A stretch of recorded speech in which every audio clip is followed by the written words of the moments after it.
Hello दोस्तों, आज हम सुनेंगे मुंशी प्रेमचंद की एक और कहानी जिसका नाम है सच्चाई का उपहार। बहुत ही अच्छी कहानी है, इसे अंत तक जरूर सुने। कहानी अगर आप लोगों को अच्छी लगती है तो प्लीज़ इसे एक लाइक और चैनल को सब्सक्राइब जरूर कर लेना, जिससे कि ऐसी ही कहानियाँ आप लोगों को मिलती रहें। चलिए बढ़ते हैं कहानी की तरफ।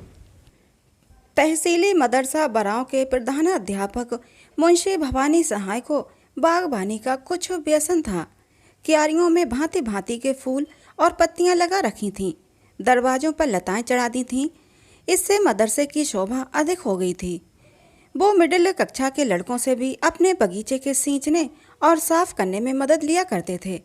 अधिकांश लड़के इस काम को रुचि पूर्वक किया करते थे। इससे उनका मनोरंजन होता किंतु दर्जे में चार पांच लड़के जमींदारों के उनमें ऐसी दुर्जनता कि ये मनोरंजक कार्य उन्हें बेकार प्रतीत होता।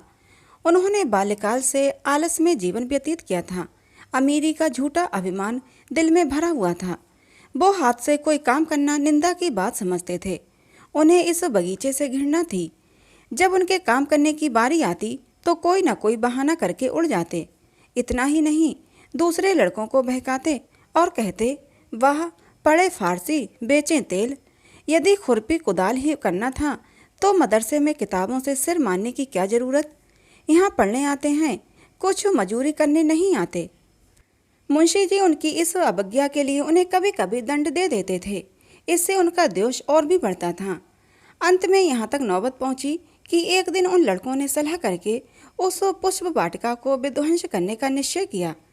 10 बजे मदरसा लगता था, किंतु उस दिन वो 8 बजे ही आ गए और वो बगीचे में घुसकर उसे उजाड़ने लगे। कहीं पौधे उखाड़ कर फेंक दिए, कहीं क्यारियों को रौंद डाला, पानी की नालियां तोड़ डालीं, क्यारियों की मेड़ें खोद डालीं। मारे भय के छाती धड़क रही थी कि कहीं कोई देखता न हो। लेकिन एक वो छोटी सी फुलवाड़ी के उजड़ते कितनी देर लगती है। 10 मिनट में हरा भरा बाग नष्ट हो गया। तब ये लड़के शीघ्रता से निकले, लेकिन दरवाजे तक आए थे कि उन्हें अपने सहपाठी की सूरत तो दिखाई दी। ये एक दुबला पतला दरिद्र और चतुर लड़का था। उसका नाम था बाज बहादुर। बड़ा गंभीर शांत लड़का था। ऊधम पार्टी के लड़के उससे जलते थे। उसे देखते ही उनका रक्त सूख गया। विश्वास हो गया कि इसने जरूर देख लिया है। यह मुंशी जी से कहे बिना न रहेगा। बुरे फंसे, आज कुशल नहीं है। ये राक्षस इस समय यहाँ क्या करने आया था। आपस में इशारे हुए कि मिला लेना चाहिए। जगत सिंह उनका मुखिया था। आगे बढ़कर बोला, आज इतने सवेरे कैसे आ गए। हमने तो आज तुम लोगों के गले की फांसी छुड़ा दी। लाला बहुत दिख क्या करते थे, ये करो वो करो, मगर यार देखो कहीं मुंशी जी से जड़ मत देना, नहीं तो लेने के देने पड़ जाएंगे। जयराम ने कहा, कह क्या देंगे, अपने ही तो हैं। हमने जो कुछ किया है वो सबके लिए किया है, केवल अपनी ही भलाई के लिए नहीं किया है। चलो यार, तुम्हें बाजार की सैर करा दें, मुंह मीठा करा दें। बाज बहादुर ने कहा, नहीं, मुझे आज घर पर पाठ याद करने का अवकाश नहीं मिला, यहीं बैठकर पढ़ूंगा। जगत सिंह, अच्छा मुंशी जी से कहोगे तो ना। बाज बहादुर बोला, मैं स्वयं कुछ ना कहूँगा, लेकिन उन्होंने मुझसे पूछा तो। जगत सिंह, कह देना मुझे नहीं मालूम। बाज बहादुर, ये झूठ मुझसे न बोला जाएगा। जयराम, अगर तुमने चुगली खाई और हमारे ऊपर मार पड़ी तो हम तुम्हें पीटे बिना न छोड़ेंगे। बाज बहादुर, हमने कह दिया कि चुगली न खाएंगे, लेकिन मुंशी जी ने पूछा तो झूठ भी ना बोलेंगे। जयराम, तो हम तुम्हारी हड्डियां भी तोड़ देंगे। बाज बहादुर, इसका तुम्हें अधिकार है। 10 बजे तक मदरसा लगा और मुंशी भवानी सहाय ने बाग की ये दुर्दशा देखी तो क्रोध से आग बबूला हो गए। बाग उजड़ने का इतना खेद न था जितना लड़कों की शरारत का। यदि किसी सांड ने ये दुष्कृत किया होता तो ये केवल हाथ मलकर रह जाते, किंतु लड़कों के इस अत्याचार को सहन न कर सके। ज्यों ही लड़के दर्जे में बैठ गए, वो तेवर बदले हुए आए और पूछा, ये बाग किसने उजाड़ा है। कमरे में सन्नाटा छा गया। अपराधियों के चेहरे पर हवाइयाँ उड़ने लगीं। मिडिल कक्षा के 2500 विद्यार्थियों में ऐसा कोई न था जो इस घटना को न जानता हो, किंतु किसी में ये साहस न था कि उठकर साफ साफ कह दे। सबके सर झुके हुए थे और मौन धारण किए हुए थे। मुंशी जी का क्रोध और भी प्रचंड हुआ। चिल्लाकर बोले, मुझे विश्वास है कि ये तुम ही लोगों ने किया है। ये तुम ही लोगों में से किसी की शरारत है। जिसे मालूम हो स्पष्ट कह दे, नहीं तो मैं एक सिरे से पीटना शुरू करूँगा, फिर कोई ये ना कहे कि हम निरपराध मारे गए। एक लड़का भी न बोला, वही सन्नाटा। मुंशी जी, देवी प्रसाद तुम जानते हो? देवी, जी नहीं, मुझे कुछ नहीं मालूम। शिवदत्त, तुम जानते हो? जी नहीं, मुझे कुछ नहीं मालूम। बाज बहादुर, तुम कभी झूठ नहीं बोलते, तुम्हें मालूम है? बाज बहादुर खड़ा हो गया। उसके मुखमंडल पर वीरत्व का प्रकाश था, नेत्रों में साहस झलक रहा था। बोला, जी हाँ। मुंशी जी ने कहा, शाबाश। अपराधियों ने बाज बहादुर की ओर रक्त वर्ण आंखों से देखा और मन में कहा, अच्छा। भवानी साहब बड़े धैर्यवान मनुष्य थे, यथाशक्ति लड़कों को यातना नहीं देते थे, किंतु ऐसी दुष्टता का दंड देने में वो लेश मात्र भी दया न दिखाते थे। छड़ी मंगाकर पांचों अपराधियों को 10-10 छड़ियाँ लगाईं, सारे दिन बेंच पर खड़ा रखा और चाल चलन के रजिस्टर में उनके नाम के सामने काले चिन्ह बना दिए। बाज बहादुर से शरारत पार्टी वाले लड़के यूं ही जला करते थे। आज उसकी सच्चाई के कारण उसके खून के प्यासे हो गए। यंत्रणा में सहानुभूति पैदा करने की शक्ति होती है। इस समय दर्जे के अधिकांश लड़के अपराधियों के मित्र हो रहे थे। उनमें षड्यंत्र रचा जाने लगा कि आज बाज बहादुर की खबर ली जाए, ऐसा मारो कि फिर मदरसे में मुंह न दिखाए। ये हमारे घर का भेदी है, दगाबाज, बड़ा सच्चे की दुम बना है। आज इस सच्चाई का हाल मालूम हो जाएगा। बेचारे बाज बहादुर को इस गुप्त लीला की जरा भी खबर न थी। विद्रोहियों ने उसे अंधकार में रखने का पूरा यत्न किया था। छुट्टी होने के बाद बाज बहादुर घर की तरफ चला। रास्ते में एक अमरूद का बाग था। वहाँ जगत सिंह और जयराम कई लड़कों के साथ खड़े थे। बाज बहादुर चौंका, समझ गया कि ये लोग मुझे छेड़ने पर उतारू हैं, किंतु बचने का कोई उपाय न था। कुछ हिचकता हुआ आगे बढ़ा। जगत सिंह बोला, आओ लाला, बहुत राह दिखाई, आओ सच्चाई का इनाम लेते जाओ। बाज बहादुर, रास्ते से हट जाओ, मुझे जाने दो। जयराम, जरा सच्चाई का मजा तो चखते जाइए। बाज बहादुर, मैंने तुमसे कह दिया कि जब मेरा नाम लेकर पूछेंगे तो मैं कह दूंगा। जयराम, हमने भी तो कह दिया था कि तुम्हें इस काम का इनाम दिए बिना ना छोड़ेंगे। ये कहते ही वो बाज बहादुर की तरफ घूंसा तान कर बढ़ा। जगत सिंह ने उसके दोनों हाथ पकड़ने चाहे। जयराम का छोटा भाई शिवराम अमरूद की एक टहनी लेकर झपटा। शेष लड़के चारों तरफ खड़े होकर तमाशा देखने लगे। ये रिजर्व सेना थी जो आवश्यकता पड़ने पर मित्र दल की सहायता के लिए तैयार थी। बाज बहादुर दुर्बल लड़का था, उसके मरम्मत करने को वो 3 मजबूत लड़के काफ़ी थे। सब लोग यही समझ रहे थे कि क्षण भर में ये तीनों उसे गिरा लेंगे। बाज बहादुर ने देखा कि शत्रुओं ने शस्त्र प्रहार करना शुरू कर दिया, तो उसने कनखियों से इधर उधर देखा। तब वो तेजी से झपटकर शिवराम के हाथ से अमरूद की टहनी छीन ली और 2 कदम पीछे हटकर टहनी ताने हुए बोला, तुम मुझे सच्चाई का इनाम या सजा देने वाले कौन होते हो? दोनों ओर से दाव पेंच होने लगे। बाज बहादुर था तो कमजोर, पर अत्यंत चपल और सतर्क। उस पर सत्य का विश्वास हृदय को और भी बलवान बनाए हुए था। सत्य चाहे सिर कटा दे, लेकिन कदम पीछे नहीं हटता। कई मिनट तक बाज बहादुर उछल उछल कर वार करता और हटाता रहा, लेकिन अमरूद की टहनी कहाँ तक थाम सकती। जरा देर में उसकी धज्जियाँ उड़ गईं।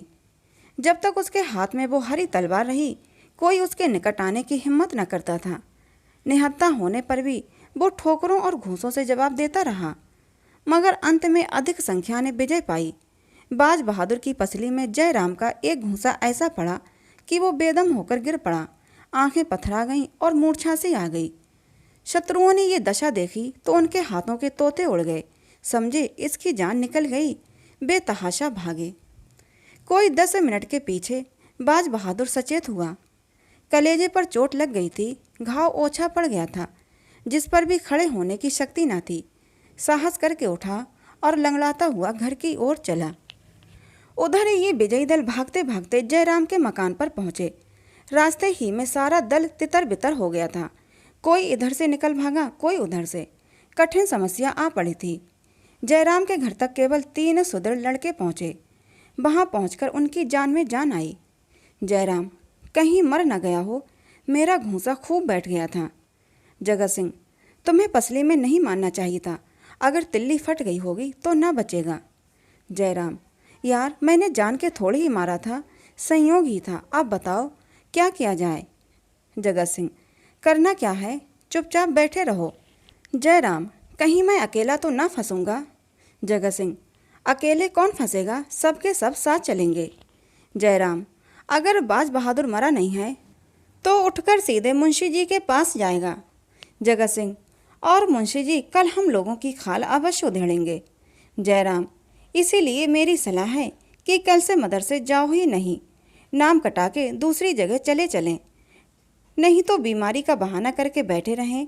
महीने 2 महीने के बाद जब मामला ठंडा पड़ जाएगा तो देखा जाएगा। शिवराम, और जो परीक्षा होने वाली है वो। जयराम, ओहो, इसका तो ख्याल ही न था, 1 ही महीना तो और रह गया है। जगत सिंह, तुम्हें अब की बार जरूर वजीफा मिलता। जयराम, हाँ मैंने बहुत तो परिश्रम किया था।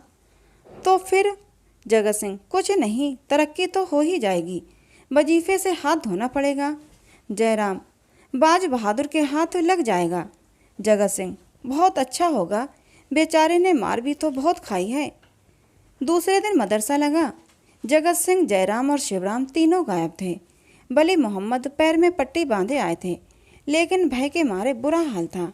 कल के दर्शनगढ़ भी थरथरा रहे थे कि कहीं हम लोग गेहूं के साथ घुन की तरह न पिस जाएं। बाज बहादुर नियमानुसार अपने काम में लगा हुआ था। ऐसा मालूम होता था कि मानो उसे कल की बातें याद ही नहीं हैं। किसी से उसने चर्चा न की। हाँ, आज वो अपने स्वभाव के प्रतिकूल कुछ प्रसन्न चित्त देख पड़ता था। विशेषतः कल के योद्धाओं से वो अधिक हिला मिला हुआ था।